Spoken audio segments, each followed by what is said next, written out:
Hi hello నమస్తే welcome to Srinivas మీకు academy channel. ఈ రోజు ఈ వీడియోలో మనం రైల్వే గ్రూప్ డి ఎగ్జామ్ సంబంధించినటువంటి ప్రిపరేషన్లో భాగంగా గత గ్రూప్ డి ఎగ్జామ్ అడిగినటువంటి జనరల్ సైన్స్ యొక్క ప్రీవియస్ ఇయర్ క్వశ్చన్స్ యొక్క కెమిస్ట్రీ యొక్క పార్ట్ 9 అని డిస్కస్ చేద్దాం. Let's get into video. వీడియోలోకి వెళ్ళిపోయే ముందు ప్రతి ఒక్కరు కూడా ప్రీవియస్గా ఇచ్చినటువంటి 8 పార్ట్స్ని కంప్లీట్ చేసుకోండి. ఆ యొక్క 8 పార్ట్స్ చూసిన తర్వాత ఈ యొక్క పార్ట్ చూస్తే మీకు కంటిన్యూషన్ రావడం జరుగుతుంది. అండ్ అదేవిధంగా ఈ యొక్క వీడియోలో మనం మేజర్గా యాసిడ్స్, బేసిస్ అండ్ సాల్ట్ సంబంధించినటువంటి ఫైనల్ డేటాని ఫినిష్ చేయడంతో పాటు మరొక కొత్త చాప్టర్ కూడా స్టార్ట్ చేద్దాం. అండ్ ప్రతి ఒక్కరు కూడా వీడియోని లైక్ చేయండి. అండ్ అదేవిధంగా ఛానల్ ఇంకా సబ్స్క్రైబ్ చేయకుండా వెంటనే సబ్స్క్రైబ్ చేయండి. So this is our new channel Srinivas make academy channel. త్వరలోనే ఇప్పుడు మీకు ఎక్స్ప్లెయిన్ చేసినటువంటి క్వశ్చన్స్ అన్నిటికి సంబంధించినటువంటి పీడిఎఫ్ కూడా హ్యాండ్ ఓవర్ చేయడం జరుగుతుంది. కాబట్టి ఆ యొక్క పీడిఎఫ్ కోసం ఎదురు చూస్తూ ఇప్పటివరకు ఇచ్చినటువంటి కంటెంట్ మొత్తాన్ని కూడా మల్టిపుల్ టైమ్స్ వాచ్ చేయండి. మీకు అక్కడ డైరెక్ట్ పీడిఎఫ్ ఇస్తాం కాబట్టి ఆ యొక్క పీడిఎఫ్ మీరు రివిజన్ లెక్క యూజ్ చేసుకోవచ్చు. ఈ యొక్క టోటల్ డేటా మొత్తాన్ని కూడా మీరు మల్టిపుల్ టైమ్స్ వాచ్ చేయండి. Okay.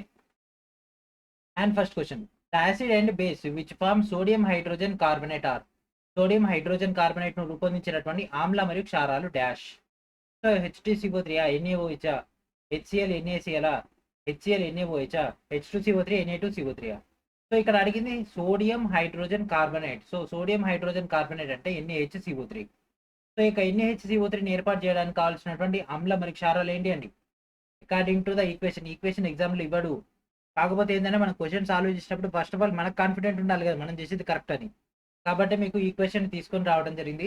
So sodium hydrogen carbonate అంటే NH2CO3ని కనుక తయారు చేయాలంటే సో మనకి ఇక్కడ ఆమ్ల క్షారాలు కలిసి ఏమొస్తుంది? లవణం మరియు నీరు వస్తుంది. NaHCO3 ఏమో లవణం అయితే మనకి అడిషనల్ ఇంకేం వస్తుంది? నీరు అనేది రావడం జరుగుతుంది. సో ఈ యొక్క NaHCO3 కావాలంటే NaOH ప్లస్ H2CO3 అనేది కావాల్సి ఉంటుంది. So NaOH plus H2CO3 that means option A is our answer. చాలా చాలా ఇంపార్టెంట్ అండి ఈక్వేషన్స్ అనేవి. ఈక్వేషన్స్ వస్తే కెమిస్ట్రీలో సగం పోర్షన్ ఈజీగా ఆన్సర్ చేసేవచ్చు. అండ్ మిగిలిన సగం అనేది పీరియాడిక్ టేబుల్ నుంచి మనం కవరప్ చేసేసుకోవచ్చు. ఓకే. వాషింగ్ సోడా అనేది డాష్. ఒక క్షారము, ఒక ఆమ్ల లవణము అండ్ అదేవిధంగా ఒక తటస్థ లవణము లేకపోతే ఒక క్షార లవణము. వాషింగ్ సోడా దీన్ని మనం బట్టల సోడా అని అనడం జరుగుతుంది. అండ్ దాంతోపాటు దీని యొక్క రసాయనామం వచ్చేసరికి Na2CO3 10H2. ఆల్రెడీ ప్రీవియస్ క్లాస్లో దీనికి సంబంధించి క్వశ్చన్ కూడా సాల్వ్ చేసినాము. ఏంటిదండి? ఇది ఒక క్షార లవణము. ఓకే, క్షార లవణం ఏంటిదండి? ఇది ఒక వాషింగ్ సోడా. ఓకే. దిగువ పేర్కొన్నటువంటి ప్రకటనలో ఏది సరైనది కాదు. మిథనోయిక్ ఆమ్లం అనేది నెటిల్ ఆకుల ద్వారా స్రవిస్తుంది. వెనిగర్లో ఎస్టిక్ యాసిడ్ ఉంటుంది. నోటి యొక్క pH అనేది 5.5 తక్కువగా ఉన్నప్పుడు దంతక్షయం ప్రారంభమవుతుంది. నోటిలో ఉండేటటువంటి బ్యాక్టీరియా నోటిలో ఉన్నటువంటి మిగిలిన ఆహార కణాల యొక్క క్షీణత ద్వారా క్షారంను ఉత్పత్తి చేస్తుంది. సో మనకి ఏది సరైంది కాదు, which are incorrect. Okay. So మనకి ఇక్కడ ఈ యొక్క నెటిల్ యొక్క ఆకుల ద్వారా మిథనోయిక్ ఆమ్లం వస్తుంది, ఇది కరెక్టే. వెనిగర్లో ఎస్టిక్ యాసిడ్ ఉంటుంది, ఇది కరెక్టే. నోటి యొక్క pH వాల్యూ 5.5 కంటే తక్కువగా ఉన్నప్పుడు దంతక్షయం ఏర్పడుతుంది, ఎస్ ఇది కరెక్టే. అండ్ బ్యాక్టీరియా నోట్లో ఉన్నప్పుడు ఆటోమేటిక్గా మనకు ఆమ్లత్వం పెరుగుతూ ఉంటుంది, ఎందుకంటే pH వాల్యూని తగ్గిపోతుంది కాబట్టి. ఇక్కడ క్షారంను కాకుండా ఆమ్లంను ఉత్పత్తి చేస్తుంది కాబట్టి ఇది రాంగ్. డి అంటే ఇక్కడ option C is our answer. ఇది ఇది ఈ రెండు మనకు ఆపోజిట్ ఉన్నాయి. సో దీన్ని చూడగానే మనకు అర్థమైపోతుంది 5.5 కంటే తక్కువ ఆటోమేటిక్గా మనకి ఒక దంతక్షయం ఇది అవుతుంది. నోట్లో లాలాజలం కూడా ఉంటుంది కదా, దాన్ని బట్టి కూడా మన డేటా ఇక్కడ డిసైడ్ అవుతూ ఉంటుంది. ఆహారం తీసుకోవడానికి ముందు, ఆహారం తీసుకున్న తర్వాత కూడా pH వాల్యూ చేంజ్ అవుతుంటుంది నోట్లో. మానవ జీర్ణాశయం ద్వారా ఏ ఆమ్లం అనేది ఉత్పత్తి అవుతుంది? Lactic acid, H2SO4, HCl, CH3COOH. మానవుని యొక్క స్టమక్ లో మనకి ఒక ఏ యాసిడ్ అనేది జనరేట్ అవుతుంది చెప్పండి. చూసేమంటే చెప్పేయాలి. ఏంటిదండి? Hydrochloric acid. హైడ్రోక్లోరిక్ యాసిడ్ దీన్ని మనం HCl అని అంటాము. మానవుని యొక్క జీర్ణాశయంలో ఏర్పడుతుంది. అండ్ మనకి ఇక్కడ ఫార్మిక్ యాసిడ్ CH3COOH. అండ్ మనకు ప్రకృతిలో మనకు ఫార్మిక్ యాసిడ్ మన మేజర్గా చీమలు, తేనెటీగల నుంచి లభించడం జరుగుతుంది. అండ్ నెక్స్ట్ మనకి అక్కడ H2SO4 కనిపిస్తుంది కదా, అది బ్యాటరీలలో, డిటర్జెంట్లలో ఉపయోగించడం జరుగుతుంది. And next which of the following is used to detect the presence of starch in food. ఆహారంలో పిండి పదార్థం యొక్క ఉనికిని గుర్తించడానికి కింది వాటిలో దేని ఉపయోగిస్తారు? పిండి పదార్థం యొక్క ఉనికిని గుర్తించడానికి మనం మేజర్గా ఏమి ఆప్షన్స్ ఇచ్చి బెనెడిక్ట్ ద్రావణం, లిట్మస్ ద్రావణం, ఫినాప్థలిన్, న్యూడిన్. అండ్ మీరందరూ స్కూల్ డేస్ లో చదువుకున్నారు కదా, పిండి పదార్థం యొక్క అంటే స్టార్చ్ యొక్క డేటాను ఫైండ్ అవుట్ చేయడానికి మనం అయోడిన్ ద్రావణాన్ని ఉపయోగిస్తాం. అయోడిన్ సొల్యూషన్ ఒక శాంపుల్ తీసుకుంటాము, దాంట్లో ఈ యొక్క మిక్చర్ తీసుకొని దాంట్లో కొన్ని అయోడిన్ చుక్కలు కనుక వేసినట్లయితే అది వేరే కలర్లోకి చేంజ్ అయిపోతుంది. దాన్ని మనం ఇక్కడ పిండి పదార్థం యొక్క డేటాగా తీసుకుంటాం, అది బ్లూ కలర్లోకి మారిపోతుంది. ఓకే. సో ముఖ్యంగా బియ్యం కానీ, బంగాళాదుంప కానీ, రొట్టెలు కానీ అట్లాంటి ఆహార పదార్థాల్లో మనకి ఒక పిండి పదార్థం అనేది సమృద్ధిగా ఉంటుంది కాబట్టి వాటిని బట్టి ఈ యొక్క డేటాని ఫైండ్ అవుట్ చేయడానికి ఈ యొక్క ప్రక్రియను అయితే చేయడం జరుగుతుంది. మేజర్గా నీలి రంగు కానీ నీలి నలుపు రంగుకి ఇదైతే రావడం జరుగుతుంది. దాన్ని బట్టి మన యొక్క పిండి పదార్థం యొక్క డేటాను ఫైండ్ అవుట్ చేస్తాం. Red cabbage is a natural indicator which gives different colour when mixed with an acid or base. Identify the change in colour when it is mixed with an alkaline solution. ఎరుపు cabbage ఒక సహజమైనటువంటి సూచిక. Already మన previous క్లాసులో discuss చేసుకున్నటువంటిది. ఇది ఆమ్లం లేదా క్షారంతో చర్య జరిపినప్పుడు విభిన్నమైనటువంటి రంగుని ఇస్తుంది. క్షయీకరణ ద్రావణంతో కలిపినప్పుడు రంగులో మార్పును గుర్తించండి. క్షయీకరణం. సో ఇక్కడ చూడండి, రెడ్ క్యాబేజ్ సంబంధించిన డేటా. ఇది న్యూట్రల్, ఇటు పోతే ఆల్కలి, ఇటు పోతే యాసిడ్, అంటే ఇటు పోతే క్షారం, ఇటు పోతే ఆమ్లం. ఇక్కడ ఏమవుతుందో ఇటు పోతున్నా కొద్ది గ్రీన్ కలర్, బ్లూ కలర్ ఇవే వస్తున్నాయి కదా. ఓకే, నీలం ఆకుపచ్చ ఇదే బ్లూయిష్ గ్రీన్ ఇక్కడ ఏర్పడుతుంది. ఇదంతా ఇటు పోతున్నా కొద్ది. అదేనా? కరెక్టేనా? చెప్పండి. ఇమేజ్ కనిపిస్తుంది కదా, నీలి ఆకుపచ్చ రంగులోకి అదైతే మారడం జరుగుతుంది. ఓకేనా? ఈ యొక్క రెడ్ క్యాబేజీ ఇండికేటర్ అనేది మనకి ఇక్కడ ఆమ్ల లేదా క్షారానికి సంబంధించి డేటా అనేది ఇవ్వడం జరుగుతుంది. ఒకవేళ పర్పుల్ కానీ రెడ్ కలర్ లోకి వస్తే అది ఏమవుతుంది? ఆమ్లం అవుతుంది. బ్లూ కలర్ లోకి మారిపోతుంది, క్షారం అవుతుంది. Okay, so the following statements is true for a solution with high concentration of hydroxide ions. Hydroxide ions అంటే OH- అయాన్లు అధిక సాంద్రత కలిగినటువంటి ద్రావణానికి ఏది ఉంటుంది? సో అధిక ద్రావణం ఉంది అక్కడ ఏంటిది? OH- అంటే అది ఏమవుతుంది చెప్పండి? ఆటోమేటిక్గా pH వాల్యూ అనేది 0 to 14 ఎక్కడికి ఉంటుంది? 14 దగ్గరకు ఉంటుంది. అంటే pH వాల్యూ ఏముంటుంది? ఎక్కువగా ఉంటుంది. సో అధిక pH వాల్యూతో క్షారంగా ఉంటుంది. అధిక pH వాల్యూతో క్షారంగా ఉంటుంది. అదే H+ ఉంటే ఇది అవుతుంది. H+ ఉంటే తక్కువ pH ఉండి ఆమ్లంగా ఉంటుంది. OH- అయితే ఇది అవుతుంది. So what is answer? Option A is our answer. ఉండే కాన్సెప్ట్ కొద్దిగానే, కానీ దాన్ని తిప్పి తిప్పి తిప్పి తిప్పి రకరకాల మోడల్స్లో అడుగుతుంటాడు. A salt is dissolved in water and the pH of this salt solution is measured with a universal indicator paper. If the pH of the solution is more than 7, the salt is most likely to be. ఒక లవణం అంట నీటిలో కరిగించి ఆ లవణం యొక్క ద్రావణం యొక్క pH ను కనుక సార్వత్రిక సూచిక పేపర్తో కొలిస్తే మనకు ఆ యొక్క ద్రావణం యొక్క pH అనేది 7 కంటే ఎక్కువగా ఉంటే ఏమైతే అది ఖచ్చితంగా క్షారం అవుతుంది. HCl అనేది ఆమ్లము కాబట్టి అది కాదు. నెక్స్ట్ మిగిలిన చెప్పాలి, పటాపట్ మీరు చెప్పేయాలి. NH4Cl కాదు, Na2SO4 కాదు, మరి మిగిలింది K2CO3. దీన్ని మనం పొటాషియం కార్బోనేట్ అని అంటాం. ఇది తెల్లని లవణంగా ఉండడం జరుగుతుంది. ఇది నీటిలో కరుగుద్ది కానీ ఇథనాల్లో కరగదు. ఇది బలమైనటువంటి క్షయీకరణ ద్రావణాన్ని ఏర్పరుస్తుంది. ఒక K2CO3. కాబట్టి వాట్ ఇస్ ఆన్సర్? 7 కంటే ఎక్కువగా ఉండేది K2CO3. ఇవి మారొచ్చు. ఎందుకంటే ఇచ్చినటువంటి ఆప్షన్స్ లోనే మనం డేటాని కలెక్ట్ చేస్తున్నాం కాబట్టి. ఓకే, ఆప్షన్స్ మారితే ఆన్సర్ మారుతుంది. Which of the following solutions will be turn pH paper blue? ఈ కింద వాటిలో pH పేపర్ అని నీలి రంగులోకి ఎప్పుడు మారుతుంది? దేంట్లో? ఆల్రెడీ ఇది కూడా మనం ప్రీవియస్ క్లాసులో డిస్కస్ చేసుకున్నాము. నీలి లిట్మస్ కాగితాన్ని ఎరుపు రంగులోకి మార్చేది, లిట్మస్ కాగితాన్ని బ్లూ కలర్ లోకి మార్చేది, అదంతా డిస్కస్ చేసుకున్నాము. నిమ్మరసం యొక్క pH వాల్యూ అనేది 2 దగ్గర ఉంటుంది, 2 to 3 దగ్గర. జఠరసం 1 to 2 దగ్గర ఉంటుంది. హైడ్రోక్లోరిక్ యాసిడ్ ఇది కూడా 1 to 2 అక్కడనే ఉంటుంది. NaOH 14 దగ్గర ఉంటుంది. ఈ 4 ఏ డిఫరెంట్ ఉంది? ఇదే డిఫరెంట్ ఉంది కాబట్టి ఇదే ఆన్సర్. అండ్ సెకండ్ వచ్చేసరికి రెడ్ లిట్మస్ కాగితాన్ని బ్లూ కలర్ లోకి మార్చేది. రెడ్ లిట్మస్ కాగితాన్ని బ్లూ కలర్ లోకి మార్చేదాన్ని మనం క్షారం అని అంటాం, అంటే బేస్ అనడం జరుగుతుంది. Okay, what is an answer? Sodium hydroxide, NaOH. So option C is our answer. What will be the colour of pH paper when it is dipped in gastric juice? జఠరసంలో కనుక ముంచినట్లయితే pH పేపర్ యొక్క రంగు ఏ విధంగా ఉంటుంది? జఠరసం అనేది ఏంటిది? ఆమ్లము అంటే యాసిడ్. ఆమ్లం అంటే యాసిడ్. యాసిడ్ రంగు ఎట్లా ఉంటుంది? రెడ్ కలర్ లో ఉంటుంది. ఓకే, రెడ్ కలర్ లో ఉంటుంది కాబట్టి pH పేపర్ యొక్క రంగు ఏ విధంగా అవుతుందండి? రెడ్ కలర్ లో అవుతుంది. చాలా చాలా ఇంపార్టెంట్. ఓకే, అలా మర్చిపోకూడదు. ఓకేనా? దీని ఒక pH వాల్యూ ఎంత ఉంటుంది? 1.2 to 2 దగ్గర ఉంటుంది. ఓకే, దంతాక్షయం ఏ pH స్థాయిలో ప్రారంభమవుతుంది? సో ఇందాక డిస్కస్ చేసుకున్నాం కదా, ఇదే వీడియోలో స్టార్టింగ్ లో వచ్చింది కదా, ఏమని? pH వాల్యూ 5.5 కంటే తక్కువగా ఉంటే దంతక్షయం ప్రారంభం అవుతుంది అని. సో మీరు చూస్తే మీకు ఒక ఫ్రేమింగ్ అర్థమవుతుంది మనం ఎందుకు ప్రీవియస్ ఇయర్ క్వశ్చన్స్ కి ఇంత ప్రియారిటీ ఇవ్వాలి అని. ఓకేనా? సో మనం ఇక్కడ జస్ట్ డిస్కస్ చేసుకుంటుంది ఒక ఎగ్జామ్ దే, ఓన్లీ ఒక ఎగ్జామ్ దే. అట్లాంటిది ఇప్పటివరకు జరిగినటువంటి ఎన్ నెంబర్ ఆఫ్ ఎగ్జామ్స్ యొక్క డేటా చెక్ చేస్తే మనకు ఒక స్ట్రక్చర్ అనే ఫార్మేషన్ అవుతుందా? ఓకేనా? ఒక స్ట్రక్చర్ అండ్ ఫార్మేషన్ అవుతుంది. మనం ఆ యొక్క స్ట్రక్చర్ లో ఉన్నటువంటి డేటాని పర్ఫెక్ట్ గా ప్రిపేర్ అయితే చాలు మనకి, రైట్? సో ఒక క్వశ్చన్ లో అడిగినటువంటి ఒక పాయింట్ ని నెక్స్ట్ ఇంకో క్వశ్చన్ లెక్కనే ఫ్రేమ్ చేసేస్తుండే. Why? Because there is no chance of getting another question. Okay, answer ఏంటిదండి 5.5 కంటే తక్కువ. క్లాసెస్ కంటిన్యూగా చూసే వాళ్ళకి ఈ యొక్క ఫ్రేమింగ్ ఈజీగా అర్థమవుతుంది. ఎవరైతే మధ్యలో మధ్యలో స్కిప్ చేసుకుంటూ వెళ్ళిపోతారో వాళ్ళకి ఇట్లాంటి క్వశ్చన్స్ అనేవి స్కోర్ మిస్ అయ్యే అవకాశం ఉంటుంది. ఎందుకంటే ఎక్కడ రిపీట్ అవుతుంది, ఏ మోడల్లో రిపీట్ అవుతుంది అనేది ఐడెంటిఫై చేయలేక కాన్సెప్ట్ అనేది ప్రిపరేషన్ దాంట్లో స్మాల్ వేరియేషన్లో వాళ్ళకు మిస్ అయ్యే అవకాశం ఉంటుంది. ఓకే, తటస్థ ద్రావణం యొక్క పిహెచ్ వాల్యూ ఎంత? ఇక చెప్పండి, ఇంతకంటే ఇంకా ఏముంటది? పిహెచ్ వాల్యూ తటస్థ ద్రావణం అంటే ఏంటిది? న్యూట్రల్. న్యూట్రల్ అంటే ఏంటి? 7. 0 నుంచి 14 దాకా ఉంటుంది, మధ్యలో 7 ఉంటుంది. So 7 is our answer. Which of the following statements is or incorrect? దిగువ పేర్కొన్నటువంటి ప్రకటనలో ఏది సరికాదు?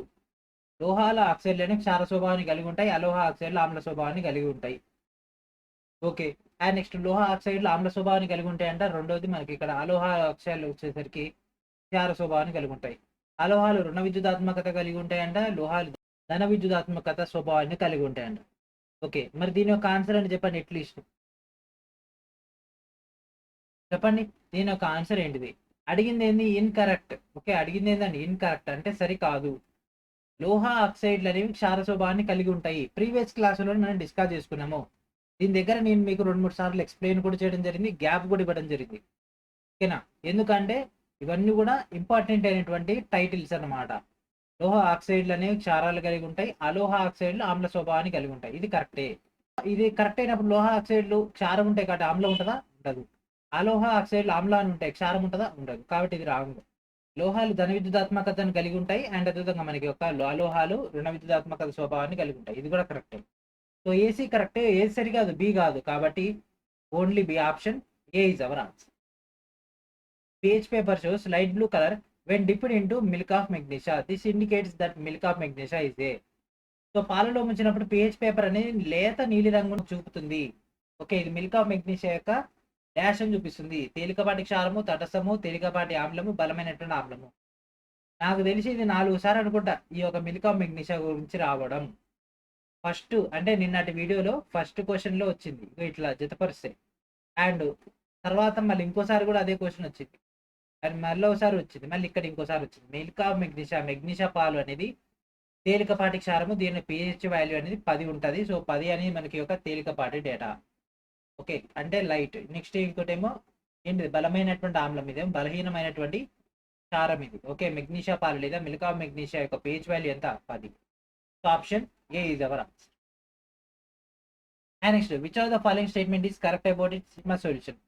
లిట్మస్ ద్రావణం గురించి కింది వాటిలో సరైనది ఏది? Litmus solution is a purple dye which is extracted from lichen. Litmus solution is a orange dye is extracted from litmus solution is an orange dye which is extracted from lichen. Litmus solution is a purple dye which is extracted from moss. చెప్పండి కింద వాటిలో ఏ సరైంది? Litmus ద్రావణం సంబంధించినటువంటి data అనేది lichen నుంచి రావడం జరుగుతుంది. ఓకే, లైకెన్ నుంచి వస్తుంది. ఇదిగో లైకెన్ ఇక్కడ ఉంది, లైకెన్ ఇక్కడ ఉంది. అండ్ ఇది ఉదారంగా లేకపోతే నారింజ రంగా అంటే ఇది ఉదారంగు, purple dye. It's a purple dye. ఓకేనా? లిట్మస్ ద్రావణం అనేది. Option A is our answer. Which of the following acid base pairs will produce a salt of ammonium chloride? ఈ కింది వాటిలో ఏ ఆమ్ల క్షార జతలు అనేవి అమ్మోనియం క్లోరైడ్ యొక్క లవణాన్ని ఏర్పరుస్తాయి? ఏంటిదండి? అమ్మోనియం క్లోరైడ్ యొక్క డేటాని ఏర్పరిచేవి. Okay, HNO3 NH4Cl, H2SO4 NH4OH, HCl NH4OH, HCl NaOH. చెప్పండి ఏంటిది అది? HCl NH4OH, HCl NH4OH. దీని నుంచి మనకు ఆ యొక్క అమ్మోనియం డేటా అనేది రావడం జరుగుతుంది. అమ్మోనియం క్లోరైడ్ యొక్క డేటా NH4Cl అనేది. ఎందుకంటే ఇక్కడ ఉంది కదా NH4కి NH4, అండ్ ఇక్కడ ఉండేటటువంటి Clకి Cl, NH4Cl, H2 అంటే వాటర్ ఏర్పడుతుంది. వాషింగ్ సోడా తయారు చేయడానికి దిగువ పేర్కొన్నటువంటి ఏ ముడి పదార్థాలను ఉపయోగిస్తారు? సో వాషింగ్ సోడా అంటే బట్టల సోడా. వాషింగ్ సోడా యొక్క నామం ఏంటిదండి? Na2CO3. అదే బేకింగ్ సోడాకి వచ్చరికి NaHCO3. Okay, so washing soda తయారు చేయడానికి మనం NaClని ఉపయోగించడం జరుగుతుంది. ఓకేనా? NaClని ఉపయోగించడం జరుగుతుంది ముడి పదార్థంగా. ఓకే, నెక్స్ట్, మన శరీరం డాష్ యొక్క పిహెచ్ పరిధిలో పనిచేస్తుంది. మానవుని యొక్క శరీరం అనేది ఏ పిహెచ్ స్థాయిలో కలిగి ఉంటుంది? మానవుని యొక్క శరీరం అనేది మనకు తటస్థ పొజిషన్లో ఉండేటందుకు మ్యాక్సిమం ట్రై చేస్తుంది. కాబట్టి తటస్థానికి ఏది ఉంది? 7. So 7 to 7.8. సో కొద్దిగా క్షారత్వాన్ని కలిగి ఉంటుంది. Okay, so option B is our answer. We know that the pH value of rain water is less than the 5.6 and it is called light rain. What happens when this alkaline water flows into the river? వర్షం నీటి యొక్క pH value అనేది 5.6 కంటే తక్కువగా ఉందని మనకు తెలిస్తే దాన్ని లైట్ రెయిన్ అని అంటే ఆ యొక్క నీరని నదిలో ప్రవహిస్తే ఏం జరుగుతుంది? సో pH వాల్యూ కనుక 5.6 కంటే తక్కువగా ఉంటే దాన్ని మనం ఆమ్ల వర్షం అని అంటామండి యాక్చువల్గా. సో ఇది తేలికపాటి వాన అనడం జరుగుతుంది. ఇది చాలా చాలా డేంజరస్ కూడా. ఈ యొక్క నీరు కనుక నదిలో చేరితే ఏమవుతుంది? నీటి యొక్క pH వాల్యూ ఆటోమేటిక్గా తగ్గిపోతుంది. నది జలాల యొక్క pH వాల్యూ తగ్గిపోతుంది. చేపల సంఖ్య పెరగదండి, చేపలు చచ్చిపోతాయి.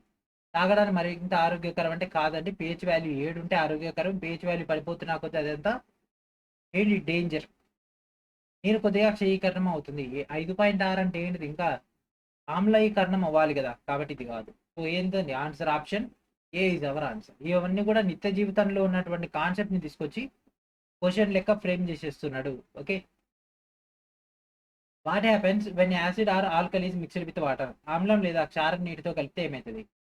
ఏమవుతుందండి? ఆటోమేటిక్గా వాటర్తో కలిపితే ఏమైంది? వాటి యొక్క అయాన్ల గాఢత అనేది పెరుగుతుందా తగ్గుతుందా? ప్రమాణ ఘన పరిమాణానికి ఆలోచించండి. ప్రమాణ ఘన పరిమాణానికి అంటే మనం ఒక క్వాంటిటీ ఆఫ్ లిక్విడ్ తీసుకున్నాము, దాన్ని తీసుకొని దాంట్లో యొక్క డేటాని యాడ్ చేస్తూ ఉంటే ఏమవుతుంది? ఎప్పటిని ఆలోచించండి. ఏమైతే దాని యొక్క గాఢత తగ్గిపోద్ది కదా, కాన్సన్ట్రేషన్ అనేది తగ్గిపోద్ది కదా.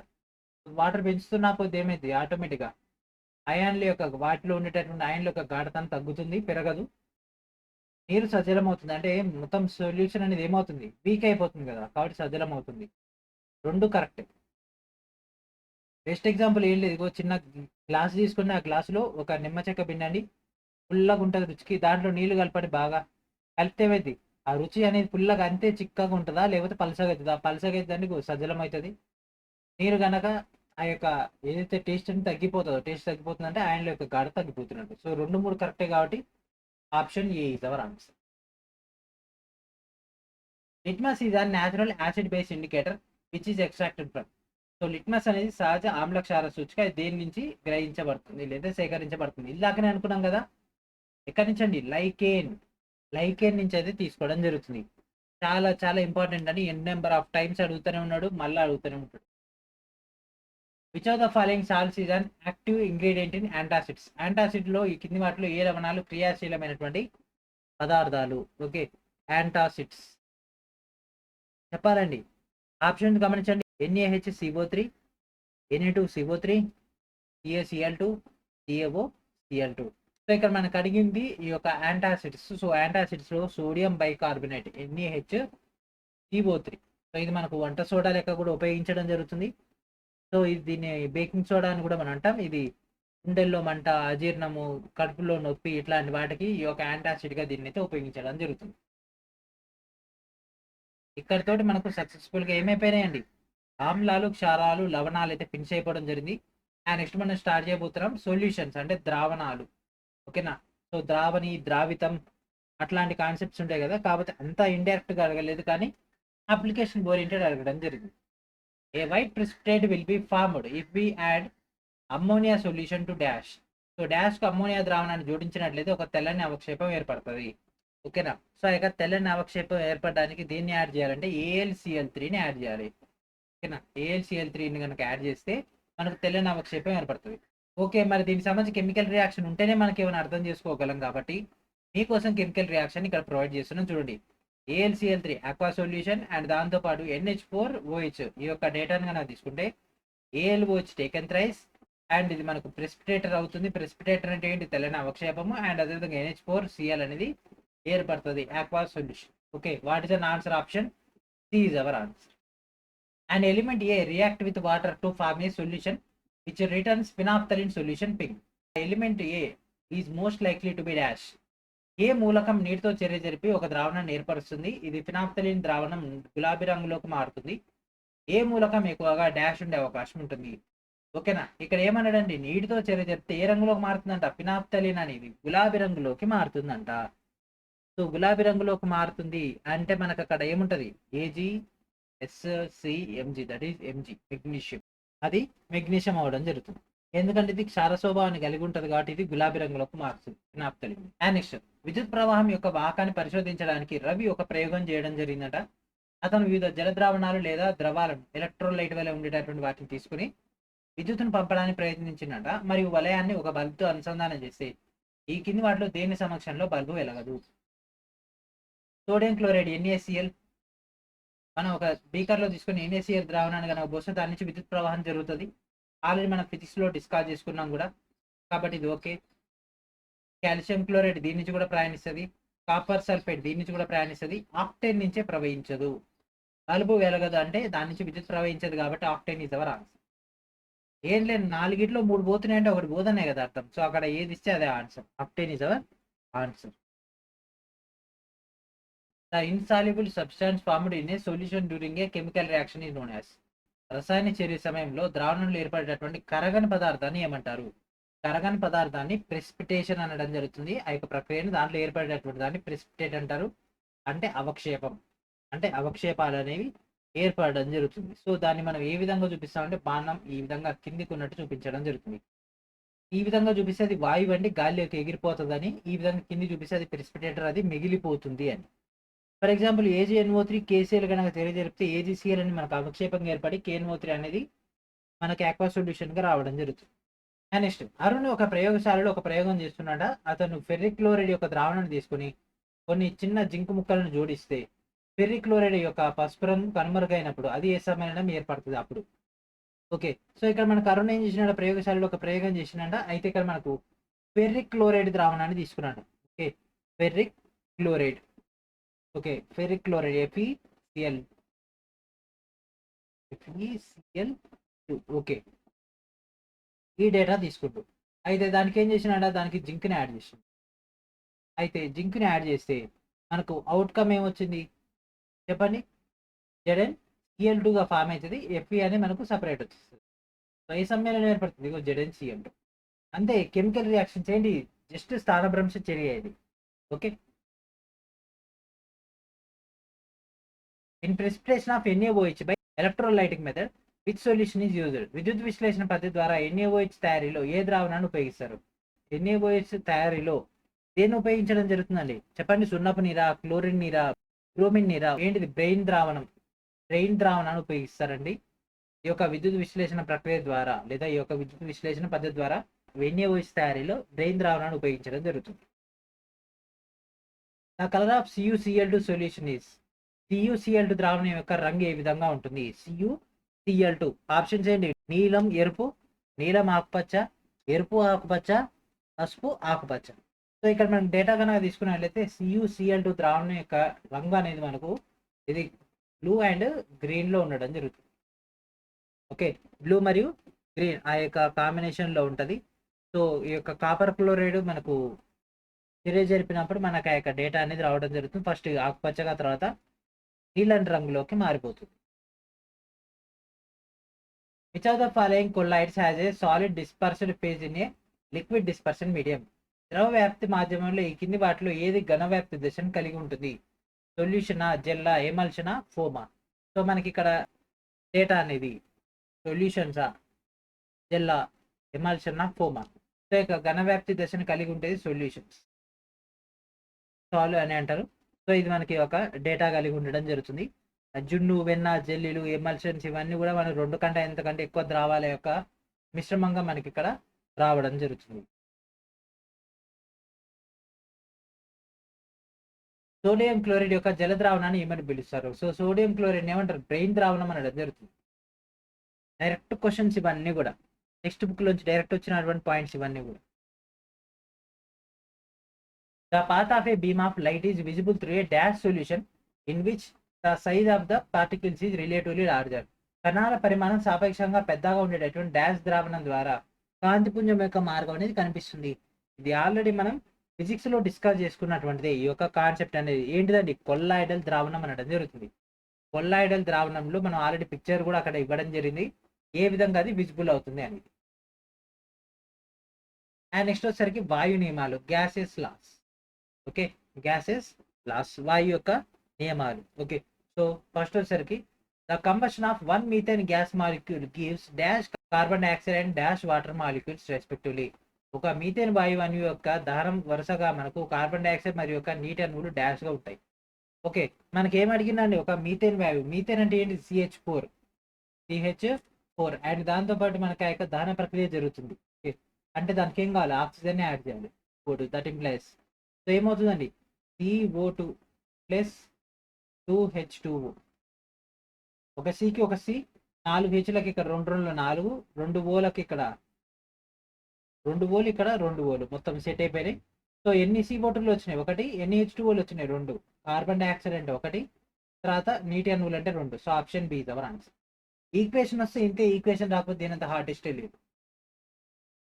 Which of the following awards is given for significant contribution in the field of atomic energy? పరమాణు శక్తి రంగంలో గణనీయమైనటువంటి కృషి చేసినందుకు ఈ కింది వాటిలో ఏ అవార్డు ఇవ్వబడుతుంది?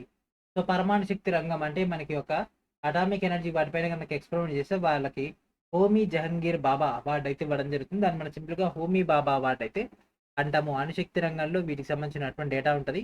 Tata institute of fundamental research అనేది 2010 ఏర్పాటు చేశారు. ఆ తర్వాత దీనికి సంబంధించి ప్రాసెస్ అనేది స్టార్ట్ అయింది. సో ఇక్కడతో మన క్లాస్ అనేది సక్సెస్ఫుల్గా కంప్లీట్ అయిపోవడం జరిగింది. నెక్స్ట్ వీడియోలో మనం మరొక కొత్త చాప్టర్ అయినటువంటి, చెప్పండి ఏ చాప్టర్ డిస్కస్ చేద్దాం? విద్యుత్ విశ్లేషణ మరియు విద్యుత్ రసాయన శ్రేణికి సంబంధించినటువంటి డేటాని స్టార్ట్ చేద్దాము. ఆ డేటా అయిపోగానే ఇంతే మనకు 1 by 1 కంటిన్యూగా వచ్చేస్తుంది. సో ఆ యొక్క క్లాస్ కోసం ఎదురు చూసి ఇప్పటివరకు ఇచ్చినటువంటి కంటెంట్ మొత్తాన్ని కూడా మల్టిపుల్ టైమ్స్ వాచ్ చేయండి. అండ్ రైల్వే డెడికేటెడ్గా చాలా ఇంపార్టెంట్ అయినటువంటి మెటీరియల్స్ అన్ని కూడా రిలీజ్ చేయడం జరిగింది కదా, వీటన్నిటిని రెగ్యులర్ ఇంటర్వెల్స్లో ప్రిపేర్ అవుతుండండి. ఓకేనా?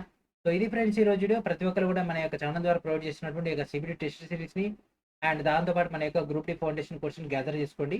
మీ యొక్క ప్రిపరేషన్ని స్పీడప్ చేసుకోండి. సో ఇది ఫ్రెండ్స్ ఈ రోజు వీడియో. నెక్స్ట్ వీడియోలో మనకు డేటాతో కలుద్దాం. And thank for watching.